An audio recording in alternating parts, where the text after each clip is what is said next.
Hi there. I would like to just expand a little bit about those things you said that you are not 100% sure. Forgive me in advance for my bad English because, it's not my native language. And let's jump into each subject that you didn't fully understand so that maybe we can clarify that. By the way, I will also show some dictionary functionality and tricks you may have missed. So, the first one about the generate faces functionality. Well, if you already drawing on surfaces, on faces, you will, of course, not have any difference at all. But let's see a couple of example for this, which makes more sense. Maybe I want to demonstrate this on the offset. It's a case in which you may want to expand the your surface, and you can, let's say, do something like this.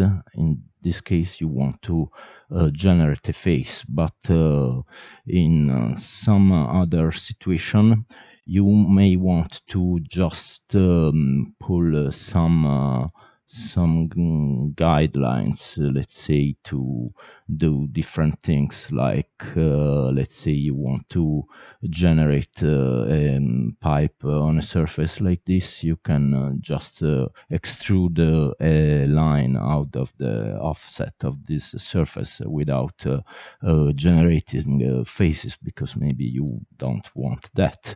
And another thing you missed is that the fact that you can use these tools to take advantage of the some features like the ellipse, maybe, which you don't really can do with the default SketchUp tools. So in this case, you may want to draw with a face on it, and this is useful indeed. And maybe also with these shapes, and another thing is that you can draw on lines, so that maybe if I just creating circles for the sake of creating some perpendicular faces, because if you use tools on surface on edges, it will draw perpendicular to faces, and if you draw on corners, on endpoints, you will get some things in between the average direction of the two edges attached to those to these edges. So maybe, as you said, you want to just use this as a guide to drive some loft operation, maybe, so that you can choose this, and go on and generate your forgive me, I did something wrong. You have to choose a path, and then this, and then this, and then create your shape with curvy loft, maybe, and you can go on and edit it in different ways. Let's see, I want to reverse these faces and go on and subdivide and create interesting shapes out of this. So this is why you can generate faces. You can toggle that ability to generate faces. And the second point about the offset mode. So let's say you are doing something like a shape like this. In this case, if you choose the offset with the regular offset, it will stick to the surface. You see, in this way, it will stick to existing surfaces. But if you don't, and you choose this option to generate the standalone contour, it will create something like this. This is maybe what you want. You say that you can do this with the regular offset tool, because in your case you are working with the planar surfaces, so that you can do this. But if the surface is not coplanar, you cannot do anything at all with the offset tools, only if you turn on hidden geometry, but that's clearly not the same thing. So that's why you can choose to do something like this, and in this way you can totally extrude your geometry in this way. Third point, the freehand locking inference. Of course, if you just use the true, let's say, the true freehand tool, you will not see any difference at all. But if you are using the polyline mode, then you will see a difference, in which you can, if I turn on my geometry, you see in this way is sticking to points, vertices, and the edges direction, you see. But if you turn this off, you can totally ignore any existing inference. So this can be useful if you think about of very dense meshes, where you may you may be disturbed by the snapping functionality. So if you don't want that, you can turn that off. And another couple of there are another couple of features for this freehand tool you didn't point out. I believe this is by default something in the lines of 30. The precision of freehand tool. If you turn on the polyline and you see what happens, no matter how slow I move my mouse, there is some sampling precision into this. But if I put this on a very low value, let's say 5, and I move really slow, see what happens. I can be very, very precise with this tool, and this may be really useful to trace something on a surface. Let's say you want to trace something which is on your material, and then extrude and this kind of stuff. So this is another hidden gem. And another one in this tool is that you can draw by freehand, and with the control key you can pause this, reposition it, and then toggle again the control key, and you can draw straight line with this. You see, if I toggle control and move here, and then tap again the control key, it creates lines. So this is about the freehand tool. And for the eraser tool, the difference between this eraser and the regular SketchUp eraser tool, you see, if I, let's say, draw a couple of line maybe, and also another one which is only a guide to better see the difference. If I let's say use the SketchUp native tool, it will erase everything, also the hidden geometry, also the guide, everything.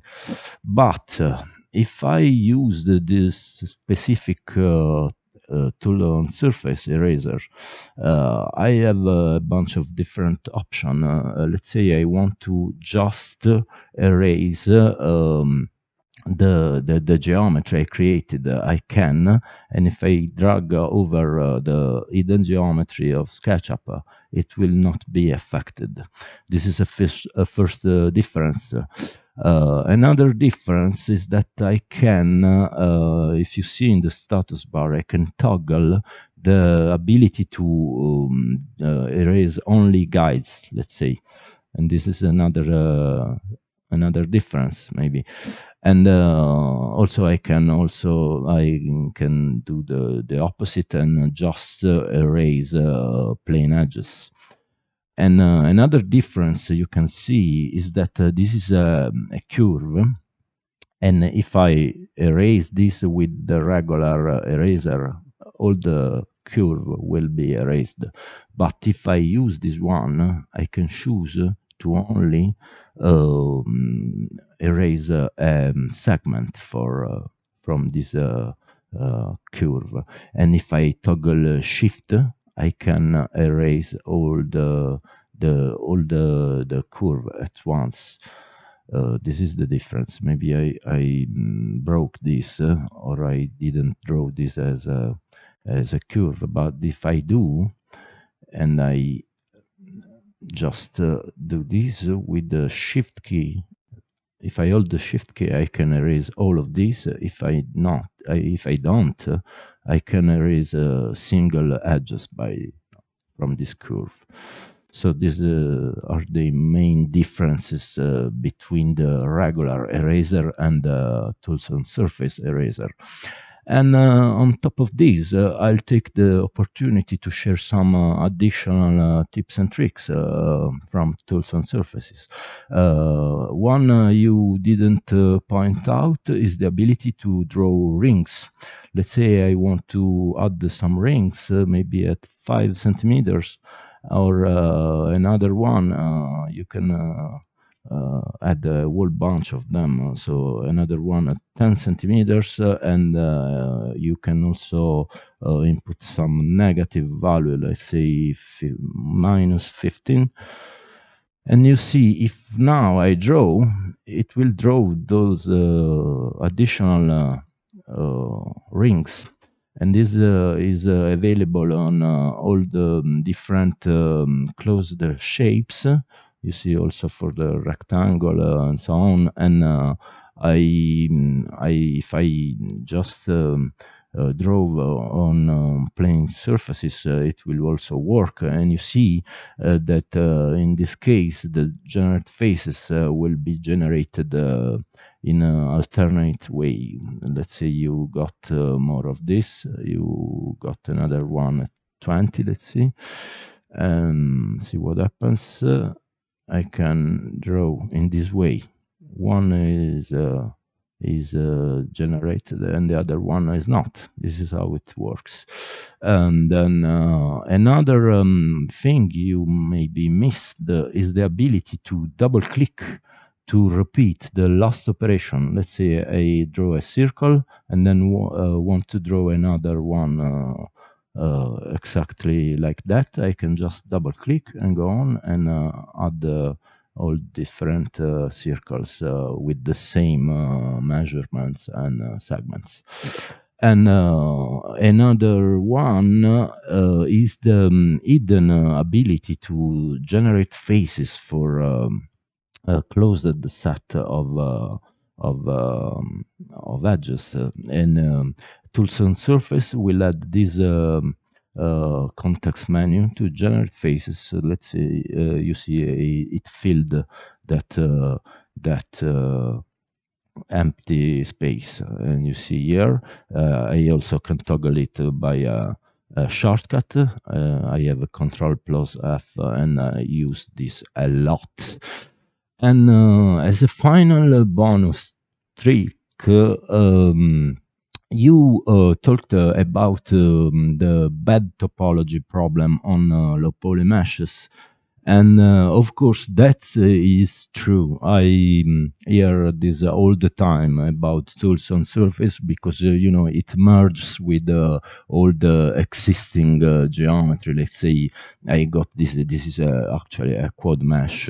And if I try to use this as it is in a regular, let's say, to create this kind of subdivision shape, I will get messy topology, you see. what's going on here. It creates a whole bunch of different vertices, and you may not want this, but I use this trick all the time to create those kind of shapes. Let's say I want to insert sort of a cylindrical shape into a curved already existing surface. And the way I do this is this one. I create a circle, let's say with 8 segments, and I just create this as a guideline, and maybe could be helpful also to mark my vertices with a construction point and to group this and see what I do. Let's say I want to insert a similar shape here. I just draw this as a construction line, and then with the vertex tools I can use these to snap my geometry to these guidelines. So let's say I want to do something like this and go on and snap this here. You may need to go close to the geometry to better snap it. And let's say I want to snap this here and this here, and also this final one here. And you see now, because I draw this as a group, I can select all of these and use something like selection toys to get rid of this group, and I can go on and group my geometry. And let's say I want to select these and use maybe the extrude push pull from joint push pull to just select some of this pseudo circle surface, and use this with this option to extrude a flat cylinder out of this. And then maybe I can go on and choose all those different lines from here, and let's say I want to also pick this one and see what happens if I ring this. Okay, I've selected all of them, and then I can let's say add some control loop, and then I can just have a nice clean topology to subdivide this, and you see the result is pretty nice. So this is the last bonus tip for this video, and that's it. And I hope this is was useful for someone, and see you next time.